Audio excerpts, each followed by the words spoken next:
The following is a Claibs online production. Lunch with Claibs and Joe on claibsonline.com. And a good Monday afternoon to you. Welcome on in. This is Lunch with Claibs and Joe here on claibsonline.com. I am Joe Roderick, joined alongside by Mike Claiborne, as we are brought to you by Ameren, Illinois, Ryan Kelly, the home loan expert, and Munganass St. Louis Acura. Claibs, Munganass Burkhardt.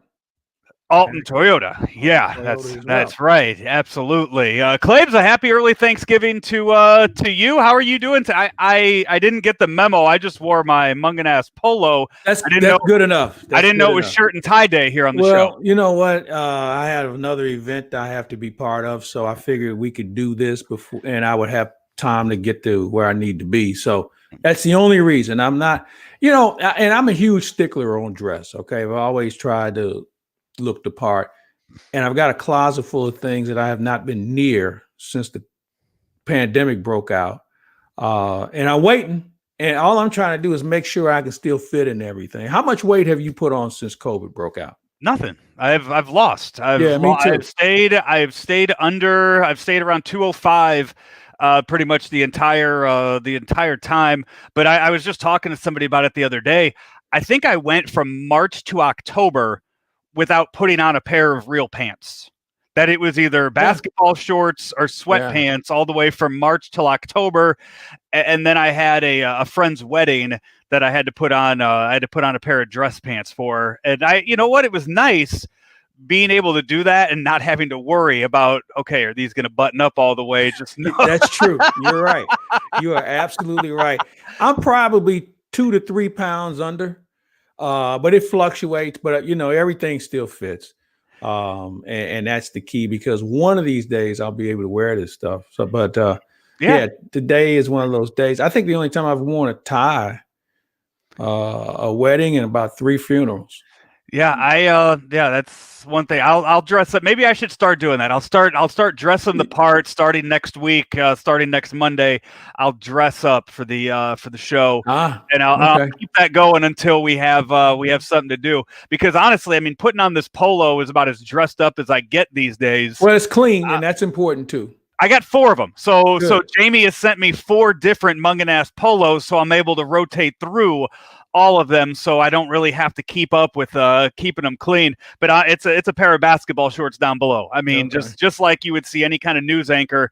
I mean, we're not really trying for the parts that you don't have to see here today. But hey, Claibs, we have more and more sports to kind of talk about here on the show today. Most of it is off the playing field, but we still, as we kind of maneuver our way through this odd sports calendar that we have, we're starting to, we're having to get used to it. So right now, I mean, here we sit, it's November 23rd. We should be a month into the hockey season. We should be a month into the basketball season, but we have none of that going on right now. I mean, football is king, but we have had a very exciting last 5 days of the NBA right now. You had the draft on Wednesday, and then it's just been a frenzy going on in free agency. Isn't it amazing that the free agency that takes place in the NBA and even in the NHL and the NFL is much more exciting than Major League Baseball, where it's almost like it's a curse to go into free agency with baseball, while these others make a huge event of it. And players are moving around. Some teams are making themselves better. Some teams are making themselves worse. But they're having a conversation, and they keep their game out there to their fans in the offseason. In baseball, it's like, well, I know we got free agency, but I mean, we'll get to it at some point. What else do you have to do? Now, you can say, well, they're trying to figure out what the cost certainty is going to be down the road. But still in all, there's no interest, no excitement to baseball as it is for the NBA and the NHL.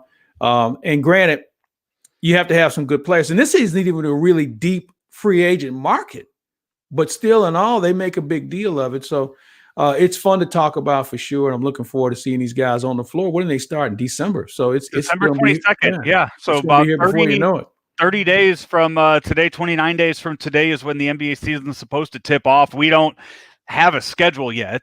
We don't know what games are being played. I would imagine the Lakers are going to play on that day of the 22nd. Not sure against who, or we don't even know where the games are being played. We don't know where, if they're doing the bubble or if they're how they're going about it. But the one thing with the NBA free agency, so in baseball right now, there's going to be a couple trades. A couple big name guys are going to get traded. Who's the biggest name free agent out there in baseball right now? Is it George Springer? Is he I think he's got to be in the discussion. If you're talking about, Realmuto would be there. Yachty is in there, but you're only getting him for 2 years. Whoever's getting him's only getting him for 2 years. As far as star, big name on the marquee, Yachty would be up there, being a future Hall of Famer, but George Springer is going to make the biggest impact. I would agree. Yeah, and he's a good player. Don't get me wrong, but I think in a normal year of free agency, he would just be a guy. But he's certainly going to command a lot of attention. I think the contract length will be something that we all should pay attention to, because that may be a forerunner to what we may see down the road. But overall, it's kind of a ho-hum offseason. I guess the biggest player that's out there, and Cleveland's indicated they're going to move Lindor. He's probably the best player out there that we know will be in another uniform when the season starts. Right. And, and that goes to my point of the NBA. When you look at all of these big names jumping all over the place and opting out, Gordon Hayward opted out of how much? $34 million. To go sign with the Hornets. Maybe the worst deal in the history of basketball for the Hornets. Okay, he's making 34. He's been off injured, and you're going to give him $120 million? I don't get it. That deal baffles me. And they got rid of a good guy in Batum to make sure they had cap space. I think if you're the Hornets, you look at where Paul George, how long it took him to recover from that broken leg. And that's where you're hoping Gordon Hayward is with his recovery. Similar injuries between those two guys. And I think you're kind of looking at that timeline and hoping for the best with that. But then the Celtics turn right around. They take that money that they saved with Gordon Hayward and they put it all into St. Louis's own Jason Tatum. $195 million for Jason Tatum. Couldn't think of a better investment. 22 years old, the best is yet to come. He's already proven he can be a substantial player in the league. And I think when you're going to invest, you might as well invest in somebody you decided to draft. This isn't a guy that just fell out of the sky. He was the third pick overall in the draft. So he does have credentials. And I think it's a great deal. He hasn't been injured. He's 22, as I mentioned. He can do a lot of things, and he can only be better. Now, when you think about him and some of the other players they have on the ball club, they're going to be pretty competitive. They've got a good point guard. They probably still need a little bit more up front, which is why they got Tristan Thompson to come in. And they're going to be fun to watch, especially in the Eastern Conference. Then you have teams like the Thunder, the Rockets. It looks like they are just they're just hitting for the future, man. Yeah, they're hitting the reset button on those franchises, and just they're going to take a few years off and see what they can build for that. Well, I think the Thunder.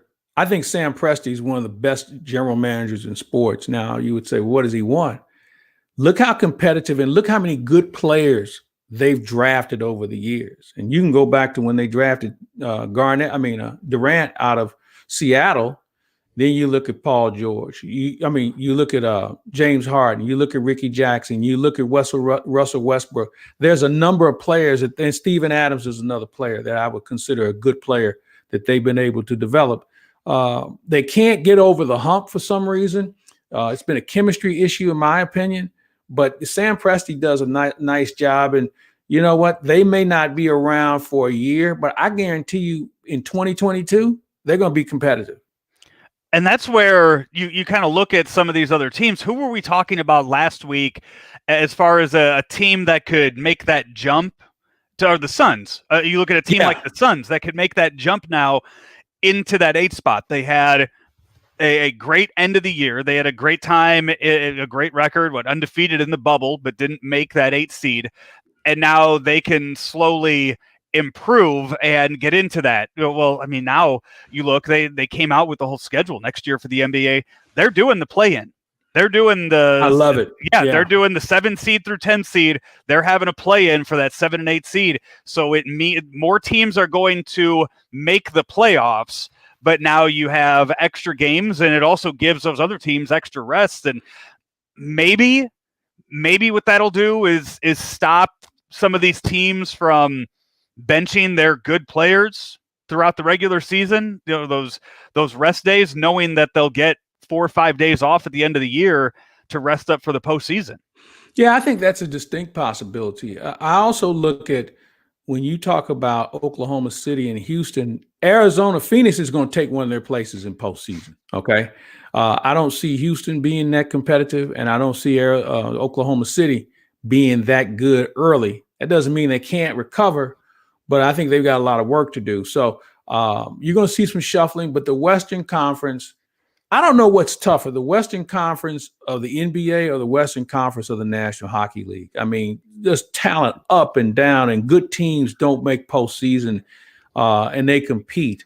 And that's the fun thing about both of those sports. They have a conference that's just stacked like that. You mentioned the NHL. This came out about an hour ago. Nick Kyprios, who many St. Louis fans will know that name, tweeted this out. Hearing the NHLPA and the NHL has no dialogue on the weekend for the first time in weeks without knowing repercussions for denying owners' request. Players tell me they have little choice but to sit and wait. Some say the league could threaten to push a start as late as February 1st, only 48 games. So while the NBA has been moving right along and getting things set up for the next season, it looks like the NHL is kind of taking that step back. Well, they've taken a step back, and it's unfortunate. But before COVID struck, they had already entered into an agreement to extend their collective bargaining agreement. I remember talking to Gary Bettman in January, and he felt good about the direction. Donald Fear is the president of the Players Association, or the executive director, and we all know Donald Fear from his days in the Major League Baseball. So they've got a tough cookie to deal with. But I understand both sides of this, because there's so much uncertainty on where we go from here and whether you have fans or not. And there's a TV deal just around the corner. So many things are uncertain. Maybe they should push the pause button. And it doesn't surprise me that Gary Bettman is taking a page out of the Rob Manfred book of saying, oh, you want it like that? We'll really reduce this thing. And that seems like a direction they're headed in. But again, there is time. Maybe stepping away for a weekend is a good thing, where they can kind of recharge and kind of come up with some more ideas, and not necessarily try and get it constructed all at one time. So I don't want to put too much concern into it at this point. I think if you let it go another 2 weeks or so, then you may have some issues to contend with. You know, that's another thing. We're a little uncertain as to what's happening in Major League Baseball right now, too, because here we sit. I talked about it this weekend. You know, we're at the end of November. We have no idea what's going on with the DH in Major League Baseball still. And I know you've talked about it many times. You're of the belief that they actually don't start the season on time, not because of any kind of disputes, but just to kind of keep pushing the calendar back. And, you know, this weekend we saw reports that the vaccine, you know, they're going to start distributing a vaccine for COVID-19, and maybe the country gets back to normal in May. Maybe. I think that's a huge word to use. But I think the bigger issue is a collective bargaining agreement. I think I've said to you before, I said, we're going to play 140. And I was told by someone last week, don't be surprised to see it at 100. So there's still some jockeying behind closed doors on what this landscape's going to look like when it comes to negotiating a CBA. I thought this could be a problem in how they dealt with COVID in the games and the schedule this year.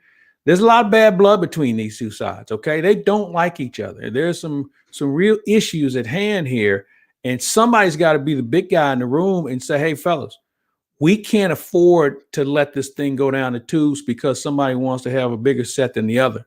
They're going to have to come to grips and realize partnership is the only way this thing is going to work. We've seen it in the other sports. It has a reasonable success rate, and Major League Baseball has got to come to grips and say, perhaps partnership is the direction we need to look at. Yeah, it's I can't believe that we are almost in December and we don't have answers like that. Yeah, I think you know what, Joe? I think that tells you that they're not going to start on time. So when do you expect there to be any kind of movement in free agency? Probably in late January. I think they'll take this thing right up to the start of spring training. We did see, it's not like teams aren't trying. Believe what you want, but there was a report last week that the Cardinals offered Colton Wong a multi-year deal, and Colton Wong turned it down. Now, did the Cardinals lowball him? Did that actually happen? We don't know any of the details of it. We just saw what the report said. But if you believe that report, it does seem like there are teams out there that are making moves or trying to make moves. Well, yeah, they are, and there's a tier of players that would probably fall in that category, what we're talking about. But that's an interesting comment it was a story out of Toronto. It originated out of Toronto, and I haven't heard anyone else talk about it. I've not heard, and all the people I've talked to, they're like, I forgot the gentleman's name who wrote it, but that's the only person that's even put it in print. So I don't know what the legs are to that story and how far it's going to run. But I think when you look at how this thing is unfolding, there are going to be some guys that'll be signed. They may not be top tier players. We're seeing guys taking 1-year deals here and 2 years there. The long-term deal is, I think, still on the back burner. They may do one guy like that. But then again, as we were talking about earlier, Joe, there aren't that many guys that are must-have players that are out there in free agency. One thing you and I hadn't talked about yet, one of the bigger stories that came out was that Theo Epstein stepped down as president of the Chicago Cubs. Jed Hoyer takes over that role. I know you've had time to talk with Theo over the years. What are your thoughts on him kind of stepping away, and what's next for a guy that has been the architect of ending two of baseball's longest curses? I thought next year would be I thought he would honor the last year of the deal. I didn't think he was going to go beyond this year. I think there are a couple of things that come into play. Wherever Theo leaves, it's a shit show when it's over with. I mean, there are no players in the organization. There's very little talent. And I think that is a concern with the Cubs. I think the other issue is there may be a little burnout here with Theo. He's been an executive with two teams, as you just mentioned, that have won World Series. And I know I was reading where he talked about, he's kind of maybe the fault of where analytics has gone. And maybe he wants to step back, take a look at how he would implement things. Should he go elsewhere? Or maybe his next job is maybe being commissioner.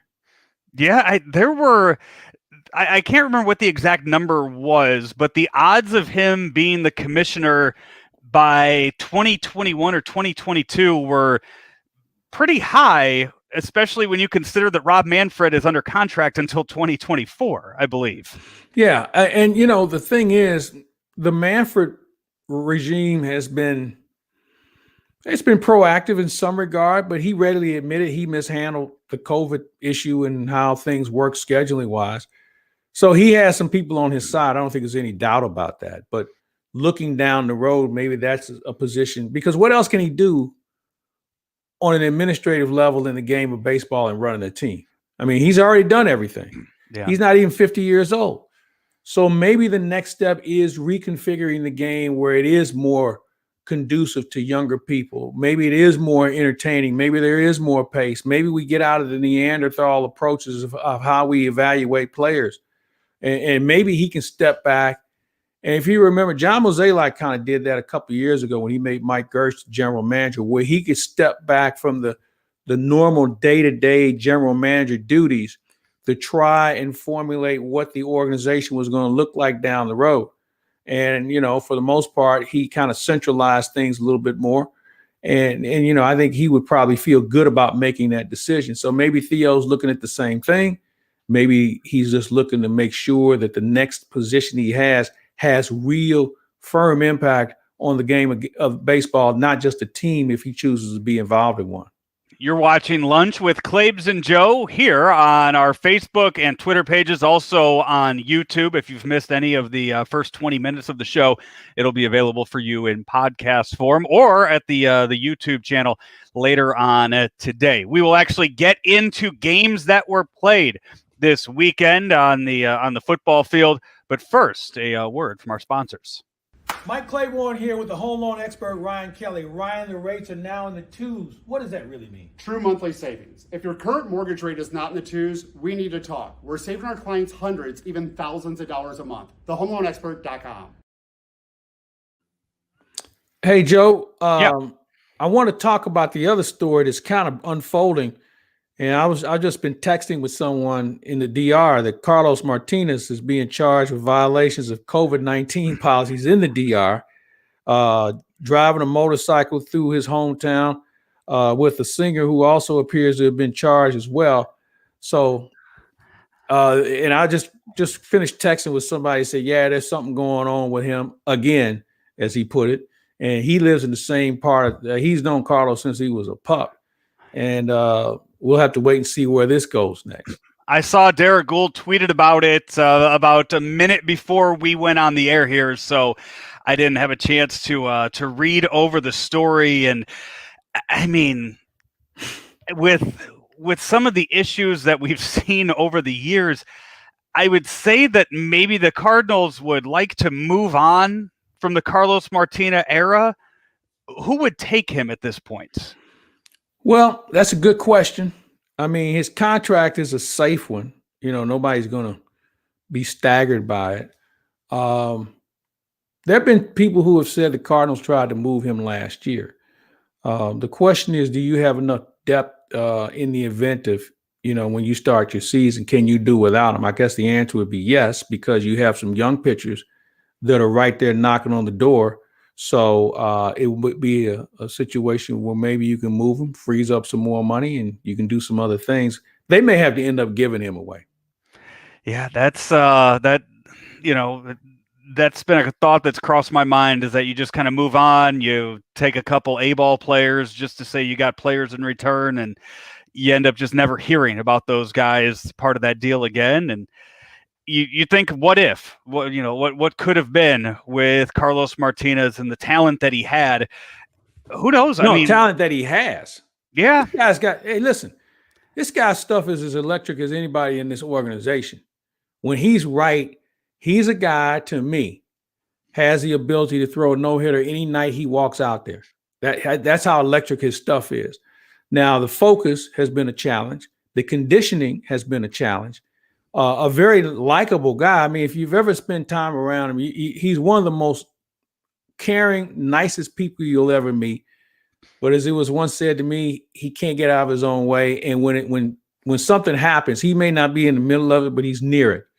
But they got to make a decision on, is it going to be a distraction or not? And can they get through this? Can they showcase him where they can get something for him? I think there's a lot of things still up in the air here. Yeah. By the saying that you just mentioned, that he could throw a no-hitter anytime he goes out there. We've heard that with Carlos. We heard that with Jaime Garcia back in the day too, that he could do that anytime he went out. It's frustrating that we keep hearing this about Cardinal pitchers, but we haven't seen a no-hitter thrown by a Cardinal pitcher since 2001. Was it Bud Smith? Or it was Bud Smith or Jose Jimenez? Which one? One of the two. They did it in back-to-back years, but I'm trying to think which one did it. I know that we've talked about it on This Day in Cardinal History, which you can, now This Day in St. Louis Sports History, which is available each and every day on claibsonline.com. We talked about the 100th birthday, the centennial that the Cardinals threw the other day for him. And then I believe yesterday's was the hiring of a coach, a young coach for the Blues. His name was Scotty Bowman, and it was back in 1967. He was unproven at the time. I think he went elsewhere and did a few good things. He went to a few places and did a few good things. You think about his run in Montreal. He won in Pittsburgh. He put Buffalo back on the map. The most successful living head coach in any sport.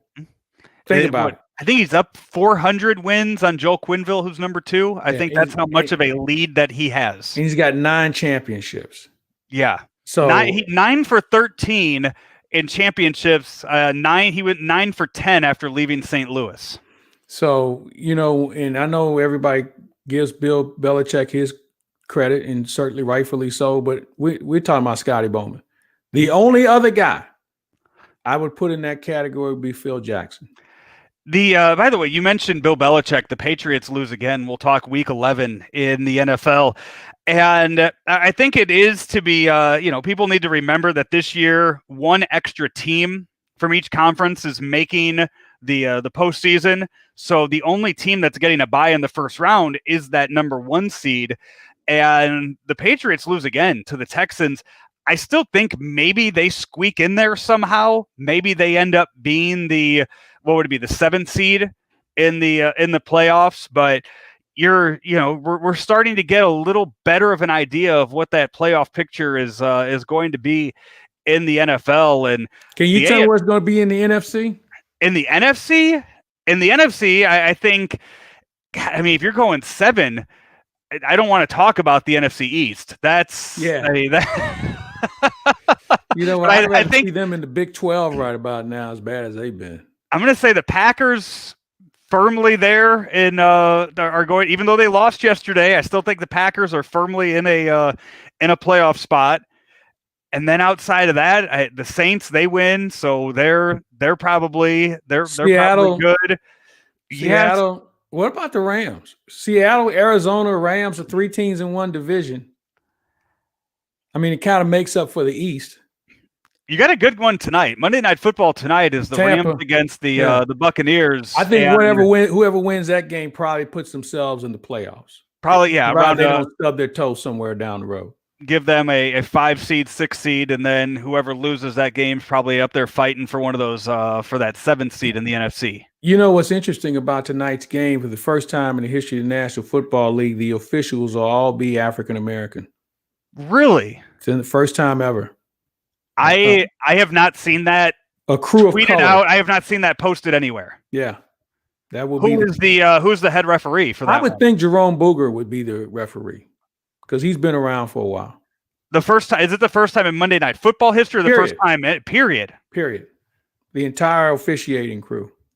So I have not seen that anywhere. So that is not. That's why you had to come here to this program to find out that kind of stuff. I'm saying I don't think that's gotten the attention that it's probably deserved. If you're sitting here telling me that, and that's something I hadn't heard yet. So the NFC standings right now. You mentioned the playoff picture there. So right now the Saints are the number 1 seed. Seattle's 2, Green Bay's 3. Then there's the NFC East.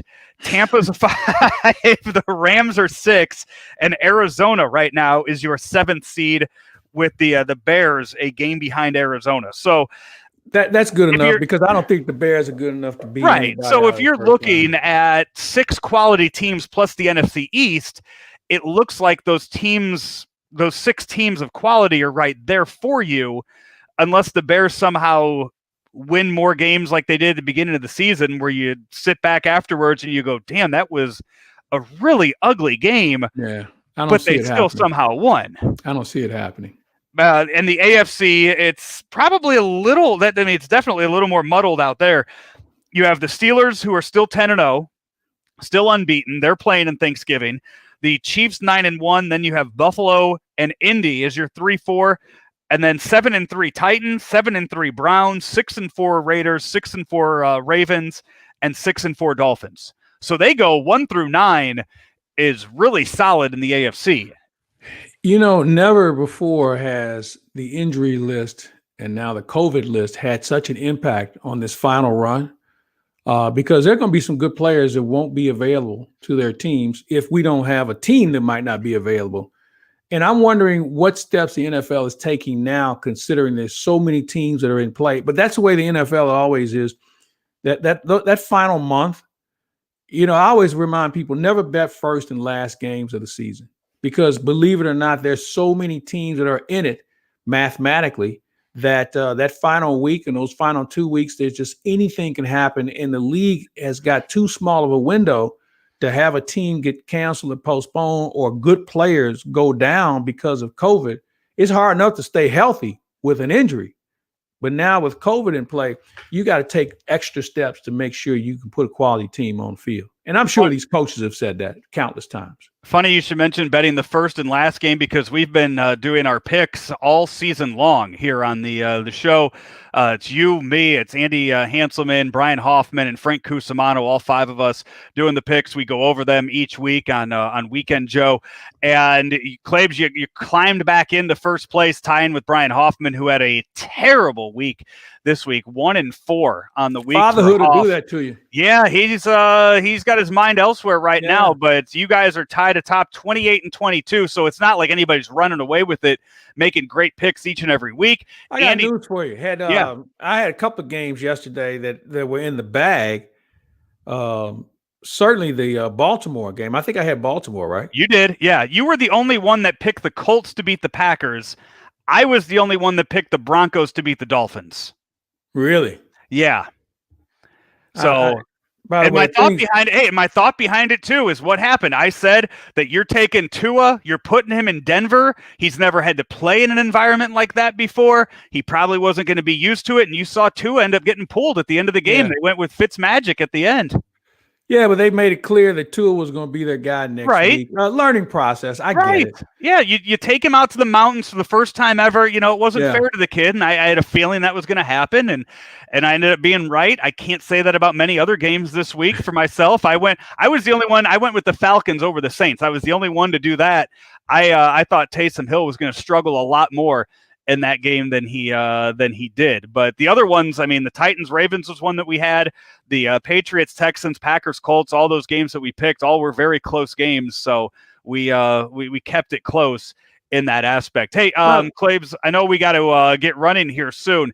So before we do that, I wanted to quickly, before we got out of here, I got two stories from the Squared Circle that I wanted to go over with you.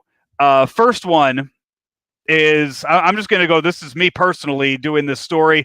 I know I'm a bigger wrestling guy than you are. You're more wrestling at the Chase than I'm more wrestling than wrestling. Right. Yeah. But last night I was up way too late watching the Undertaker. His farewell. 30 years as one character in the world of wrestling. As you're watching that, he did a one-on-one with Steve Austin. They did an interview afterwards. And working with wrestlers like I have over the years, and wrestlers around the Undertaker's age, who's 55, I can only imagine how old his body feels right now. Probably 80. That's a 55-year-old man walking around with the aches and pains of an 80-year-old. But you want to talk about old guys getting into the ring. Claibs, this weekend in California, Mike Tyson against Roy Jones Jr. Yeah. An 8-round exhibition match from the Staples Center.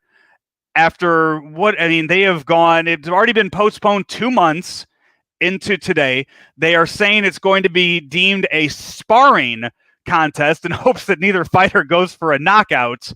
But I tell you what, these two are going to get in the ring and they're going to go at it, aren't they? They are, and I fear for Roy Jones' safety. Roy Jones was a one-hand puncher, really good, very quick hands, but he can be hit. And Tyson can take a punch, or at least he used to. And I think if Tyson, reduces the size of the ring, Roy Jones is going to get carried out of there. What is they're fighting for something called the WBC Frontline Championship. How do you take two guys who have not fought in 20 years? Senior division is what they're going to call it. I know, somehow that's just put it. You don't have to put a championship on the line for this. You know what's concerning is there are going to be some other guys that think they can do this, and you know this, Joe. A lot of these guys are punch drunk. They can't afford to get hit in the head at this age of their lives. So it's really concerning for me. I know that these guys have worked hard to get in shape. But, man, when you get hit in the head at this stage of your life, you're really asking for trouble. So it's an interesting item. I don't know how much leg it's going to have as far as where we're going to go from here. I don't even know where it's going to be televised or who's airing it. Do you? It's a live stream on a website called Tyson on Triller. That's TRILLER.com. How much do they want for it? Or it's also available on Fight TV, who does a lot of wrestling stuff and a lot of boxing and MMA. $49.99 Let me know how that turns out. Yeah, it's 9 p.m. start time, Central Time, coming up this weekend on November 28th. As I look through my birthday, that's the last thing it I'll be doing is watching that. Yeah. And you know what? I bet you find a way to follow along. You're going to tell me all about it on Monday. On the prelim card, by the way, there is a heavyweight by the name of Giuseppe Cusimano, who is who on the prelim card. Reach out to Frank and see what kind of odds you can get on Giuseppe Cusimano this weekend. I'm looking forward to now. I might even buy it now if he's going to be fighting. I've seen Tyson and Jones. I've never seen a Cusimano fight. Listed as a heavyweight, so you know he eats like a Cusimano. Yeah. He just apparently doesn't have the body type of the rest of the Cusimanos. No one is a more voracious eater than Frank. He must have the metabolism of a hummingbird because I've never seen. He's like a great white shark. He's an eating machine. Speaking of that, what's the dish you're looking forward to most this weekend or on Thursday? Well, I'm making stuffing, the dressing, stuffing, whatever you want to call it. We're going to order from different restaurants like you are. Yeah. I'm not going to lift a hand to any. I'm not even going to wash the dishes. Okay. I'm going to open up the wine. I'm going to make the dressing and the hors d'oeuvres or the hors d'oeuvres. Other than that, I'm not going to do anything. Yeah, I think we have on the list 11 different locally owned area restaurants. So just gonna hit up each of those for one dish, and yeah, do absolutely no cooking this weekend. We will have we're for our picks this week. No Weekend Joe this week. What we're gonna do is Thanksgiving Joe. So we're just gonna do the picks for the 3 Thanksgiving games. Andy and I are gonna do about a 30-45 minute show, and that'll be it for this weekend. Before we go here, just a comment from one of the viewers tonight. Bobby Crawford says, Mike looks professional. Joe looks like, it's classy. I said, you came in here and you showed me up. I'm going full shirt and tie. All right, I'll give you a heads up on the attire for next week. No, I'm going shirt and tie next week. It's already been settled. Claibs, right. We will talk to you soon. I know coming up this week, I believe we'll have Jackie Joyner-Kersee on the website, and we will also have who should be in the Hall of Fame. Yeah, we're going to vote on it. We're going to start doing a vote, a bracket, a March Madness style show for the month of December. We're going to get that all set up this week. If not, put it up by the end of the week. Put it up early next week here on Claibs Online. Claibs, we'll hear from you later this week. I want to thank everybody for listening. If you missed any part of the show, it'll be available in podcast form wherever you find your podcasts, or still up there on the stream, whether you're watching it on Facebook, Twitter, or YouTube. For Mike Claiborne, I'm Joe Roderick. We'll talk to you next week, everybody.